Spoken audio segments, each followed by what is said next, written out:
علیکم دوستو، میں عمر خلیل ہاشمی آج بات کروں گا قرآن پاک کی سورۃ بقرہ کی جو ہے نا فضیلت کے حوالے سے ایک واقعہ سنانا چاہتا ہوں آپ کو۔ تو بات یہ ہے کہ ایک نوجوان ہوتا ہے، بڑا گناہ گار سا، شرابی کبابی، داڑھی وغیرہ نہیں اس نے رکھی ہوتی ہے، یعنی کہ دین سے بڑا دور ہوتا ہے۔ اس کو ایک عالم کی بچی جو ہے نا لڑکی پسند آ جاتی ہے۔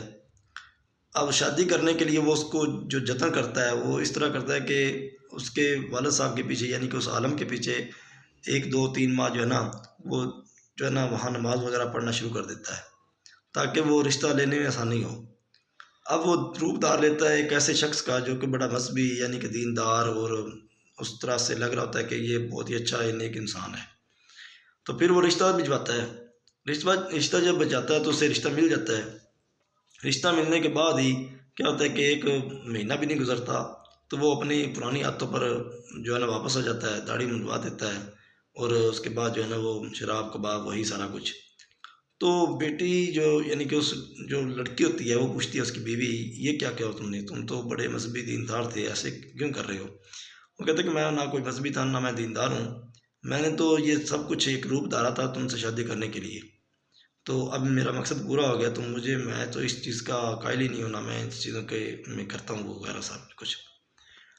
تو لڑکی جو ہے نا وہ بڑی پریشان ہوتی ہے، ایک دینی گھرانے سے تعلق رکھتی ہے، دینی مذہبی لڑکی ہوتی ہے، تو وہ کسی بہانے سے اپنے گھر جاتی ہے، واپس میں کے چلی جاتی ہے اپنے والد کے گھر۔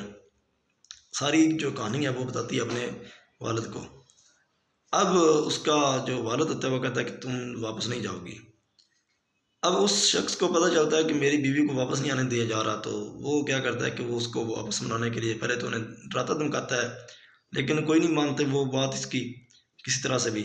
تو اب اس کو کوئی ایسا شخص ملتا ہے جادوگر، وہ کہتا ہے کہ میں تمہیں جو ہے نا وہ ایسا جادو کروں گا کہ وہ جو ہے نا خود لڑکی تمہارے قدموں میں آ جائے گی، وہ خود چھوڑنے آ جائیں گے۔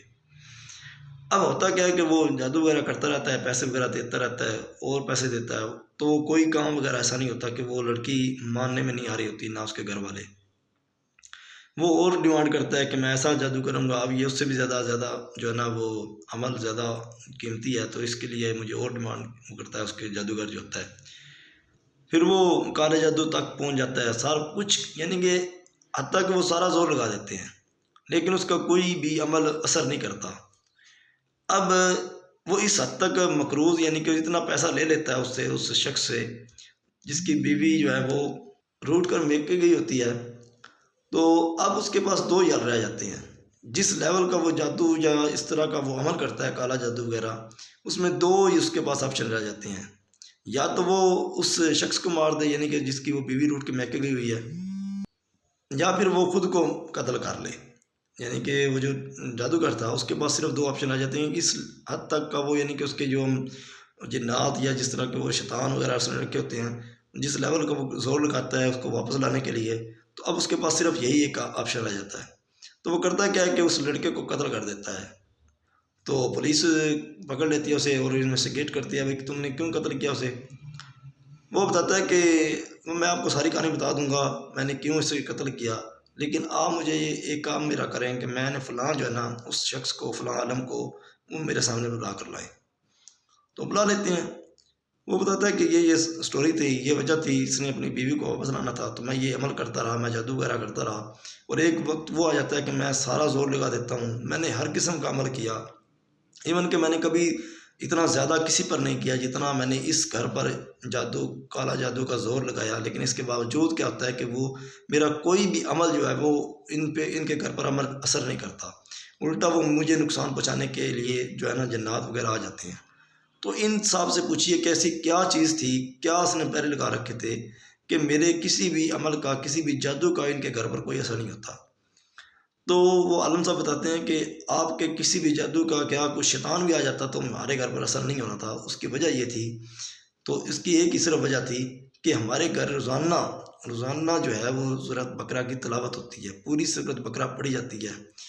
تو بتانے کا مقصد یہ تھا کہ جس گھر میں سورۃ بقرہ کی تلاوت کی جاتی ہے روزانہ بیس پر، یعنی کہ ڈیلی، تو سوچیں کہ کتنی زیادہ جو ہے نا اس کی برکات ہیں، فضیلت ہے، اللہ تعالیٰ کتنی زیادہ نقصانات سے محفوظ رکھتا ہے۔ تو آج کل تو اللہ تعالیٰ کا ایک بڑا بابرکت مہینہ رمضان مبارک کا مہینہ چل رہا ہے، ہمیں جتنا زیادہ ہو سکے قرآن پاک کی تلاوت کرنا چاہیے تو خاص طور پر سورۃ بقرہ کی سارا سال ہمیں کرنی چاہیے. اگر گھر میں ہم 5 لوگ ہیں تو 8 رکوع ہمارے حصے میں آئیں گے. اگر 6 لوگ ہیں تو 5 جو ہے نا وہ 5 رکوع آ جائیں گے. اسی طرح مینس کہ اگر 6 لوگ ہیں تو وہ اور بھی کم ہو جائیں گے. کہنے کا مقصد یہ ہے کہ تلاوت ضرور کریں. جتنی زیادہ آپ تلاوت کریں گے تو آپ کے گھر میں جو ہے نا وہ شیطانی اثرات جو ہے نا بالکل داخل نہیں ہوں گے. شکریہ.